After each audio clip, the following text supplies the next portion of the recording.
Hello students, good morning. Welcome to the Bhuj English School Trust Sanchalit Jainacharya Shri Achramarji School online classes. Social Science, Standard 8, Chapter 3, Nationalism in India. Let's see page number 13. आज हम new chapter start करेंगे that is nationalism in India. Previously हमने nationalism से related बहुत सारे बातों को discuss किया था. अब इस चैप्टर में हम देखेंगे कि इंडिया में नेशनलिज्म यानी देशभक्ति कैसे जागी. कुछ रीजंस हमने पहले भी पढ़े थे. Let's continue with that topic. Nationalism means a feeling of pride and belongingness towards one nation. Exactly आप नेशनलिज्म किसको बोलते हो?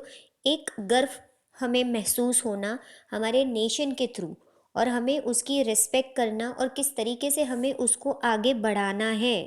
एक देशभक्ति हमारे अंदर होनी चाहिए. That is nationalism. It is also willingness to sacrifice everything one has for the nation if the need arise.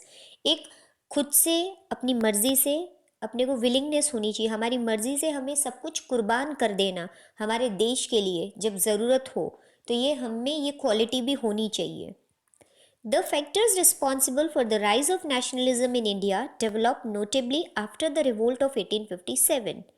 जब 1857 हमने देखा था रिवोल्ट एक फेलियर हो गया था, लेकिन कोशिश की गई थी कि कुछ चीज़ों में इम्प्रूवमेंट भी लाया गया था. मेन रीज़न यही था रिवोल्ट 1857 जो हुआ था. उसके बाद नेशनलिज्म राइज होने लगा यानी बढ़ने लगा, इंडिया में डेवलप्ड होने लगा. The modern concept of nationalism originated in Europe. जो मॉडर्न कॉन्सेप्ट आया नेशनलिज्म का, देशभक्ति का, वो यूरोप से आया था.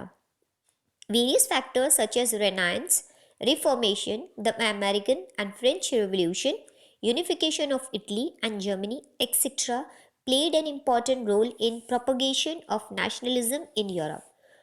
और कुछ चीज़ें थी, जैसे अलग अलग फैक्टर्स थे. रिनाइंस, रिफॉर्मेशन, अमेरिकन, ये जितने अभी हमने नाम लिए, unification of Italy and Germany, इनका एक मेन इंपॉर्टेंट रोल था. नेशनलिज्म यूरोप में जो चेंजेस आए, रेवोल्यूशन आया, इसी वजह से आया. The British rule in India help Indians to gather the knowledge of the things happening around the world.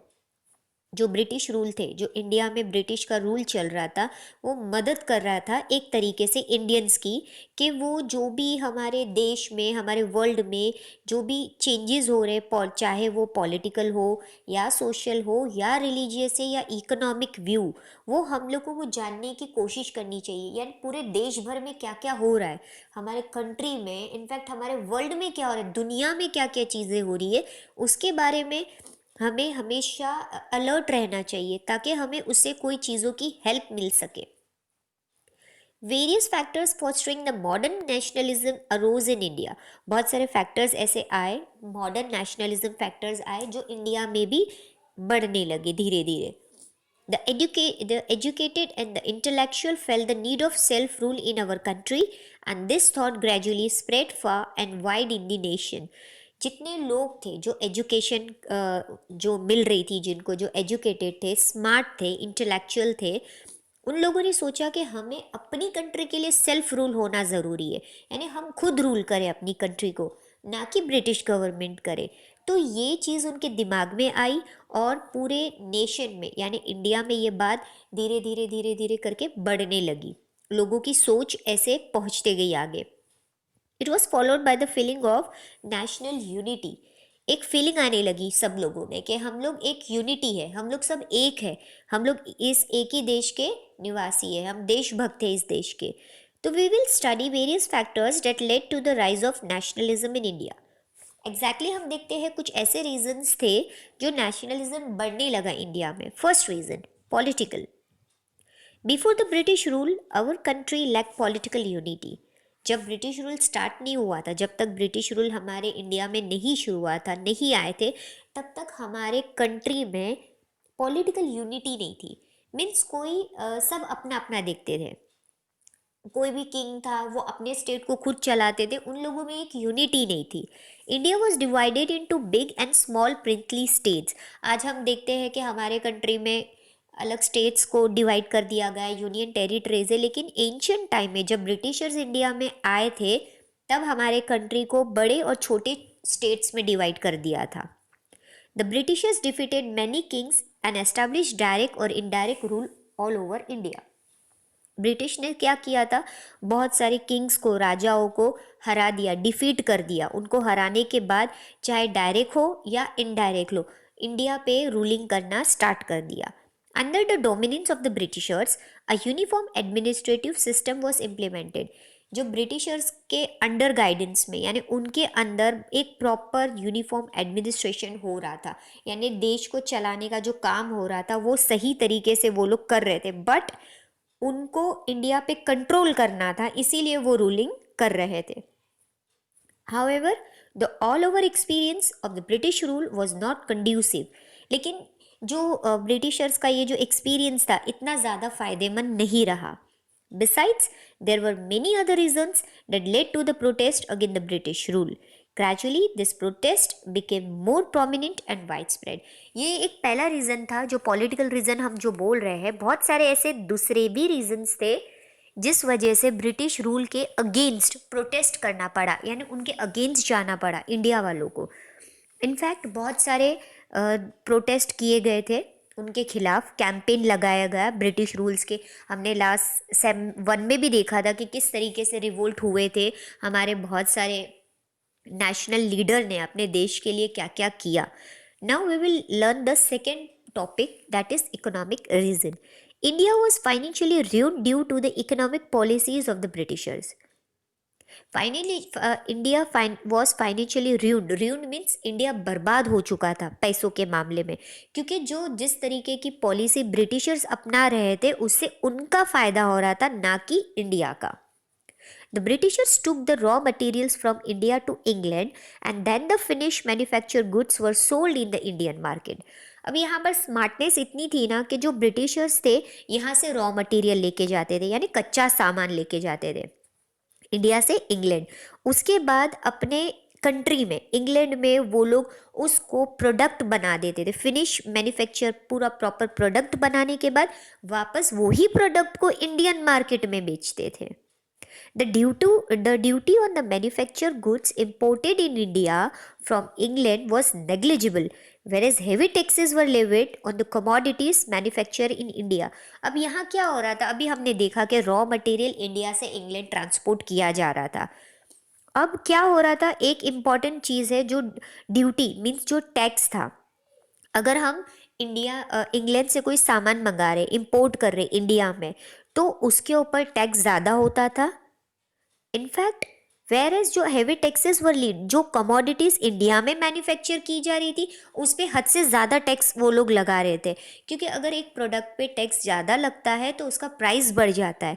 तो वो लोग क्या कर रहे थे कि इंडिया में जो इंडियन प्रोडक्ट्स बन रहे थे उसके ऊपर ज़्यादा प्राइस लगा रहे थे, टैक्सेस ज़्यादा बढ़ा दिया था। As a result Indian goods become more expensive than the imported goods. लेकिन इसका रिजल्ट क्या हुआ, जो इंडिया के गुड्स थे, इंडियन गुड्स थे, जितने भी प्रोडक्ट्स थे वो सबसे ज़्यादा एक्सपेंसिव हो गए, ना कि जो बाहर से मंगाए जा रहे थे। In this cut throat competition the handicraft and the cottage industries of India could not sustain itself. अब ये जो कट टू कट कॉम्पिटिशन था, मतलब बोलते ना एकदम फेस टू फेस कॉम्पिटिशन जो हो रहा था, उसमें नुकसान ज़्यादातर जो हैंडीक्राफ्ट लोग जो हैंडीक्राफ्ट बनाते थे और कॉटेज इंडस्ट्री वाले थे वो लोग अपने आप को नहीं चला पाए, उन लोगों का काम नहीं हो पाया। Many artisans became unemployed. बहुत सारे जितने भी आर्टिजन्स थे, जो कारीगर थे, वो अनएम्प्लॉयड, बेरोजगार हो गए। Soon the Indians realized that it was the British policy to prosper England at the cost of Indian economy। जल्द ही इंडियंस को ये रियलाइज़ हुआ कि ब्रिटिश जो है अपनी पॉलिसी इंडिया के इकोनॉमी के कॉस्ट पे इंग्लैंड को बढ़ा रहे हैं। This fosters feeling of nationalism in the people of India. और यही वजह से नेशनलिज्म की फीलिंग्स इंडियन में आने लगी। Now the third reason, transport and telecommunication. The railway, telegraph, post, land and waterways were developed in India by the British for the military, economic and political reason।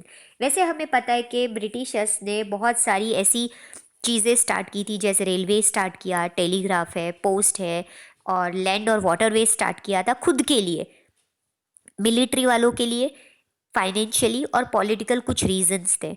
But however it turn out to a boon in disguise for the Indians. एक ये है ना, कुदरत का बोलते हैं करिश्मा हो गया था, ये हम लोगों के लिए एक वरदान बन गया। बून मीन्स वरदान बन गया था इंडियंस के लिए, क्योंकि अगर रेलवे, टेलीग्राफ, पोस्ट ये सब नहीं होता तो आज हम उनको ये अच्छे से यूज़ नहीं कर पाते।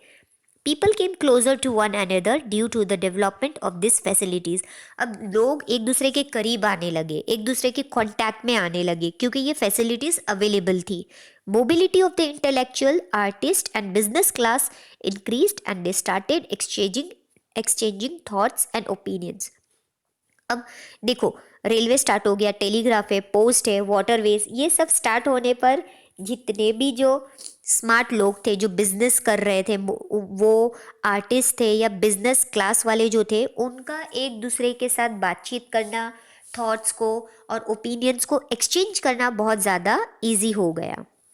Discrimination of caste, community and region became lesser due to the increased communication and mass transportation। जो लोगों के बीच में जो एक कास्ट को लेके, जो कम्युनिटी, कास्ट या रीजन को लेकर जो चीज़ें पहले थी, वो धीरे धीरे कम होने लगी, क्योंकि एक दूसरे से लोग बातचीत करना शुरू कर दिए थे, कम्युनिकेट कर रहे थे। The national leaders could communicate their thoughts and plans to the large number of the people. जो जितने नेशनल लीडर्स थे, इनफैक्ट वो भी अपनी बात कम्युनिकेट कर कर, यानी एक दूसरे से बातचीत कर कर वो अपने थॉट्स, अपने प्लान्स जो भी थे, ज़्यादा से ज़्यादा लोगों तक पहुंचाने लगे। Leadership was built at national level instead of the regional level. This gave a notable contribution in the achievement of Swaraj। जितने भी जो लीडरशिप आ रही थी ना, लीडरशिप की क्वालिटी एक नेशनल लेवल पे थी, ना कि लोग रीजनल को लेकर या रिलीजन को लेकर उसको बेस कर रहे थे। और ये चीज़ एक नोटेबल कंट्रीब्यूशन था जो स्वराज, यानी जो हम लोगों को जो आज़ादी मिली, उसके पीछे इसका सबसे बड़ा हाथ है। Fourth one, literature and education. Education in English language pave way for the rise of Indian nationalism. वैसे स्टार्टिंग में हर कोई खिलाफ था इंग्लिश लैंग्वेज को लेकर, सबने उसके अगेंस्ट बहुत कुछ बोला था, बट धीरे धीरे ये एक नेशनलिज्म के लिए, यानी देशभक्ति के लोगों के लिए फ़ायदेमंद हो गई। The doors to Western ideas of nationalism opened due to the English education।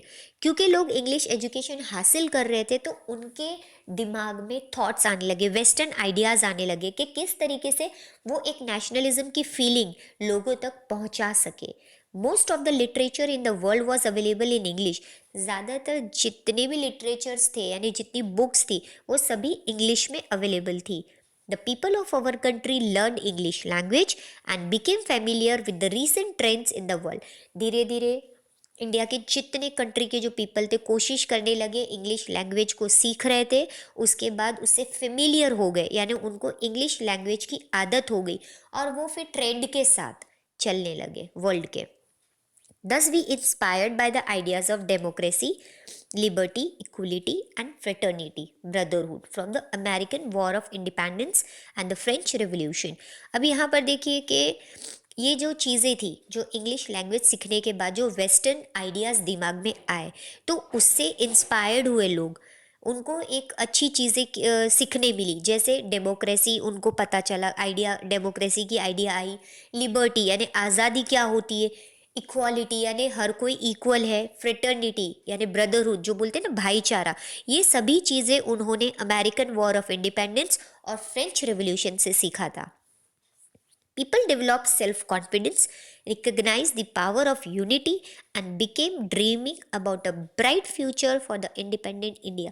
जैसे ही लोग एजुकेटेड होने लगे, उनके दिमाग में, दिल में एक चीज़ आने लगी, उनके अंदर एक सेल्फ कॉन्फिडेंस जागने लगा। उन्होंने यूनिटी, पावर ऑफ यूनिटी क्या है, यानी एकता में कितना पावर है, वो उनको एहसास हुआ वो चीज़ का, और वो लोग ड्रीम करने लगे एक अच्छे फ्यूचर का, ब्राइट फ्यूचर का। Various novels, acts, stories, poems, songs were written in regional language.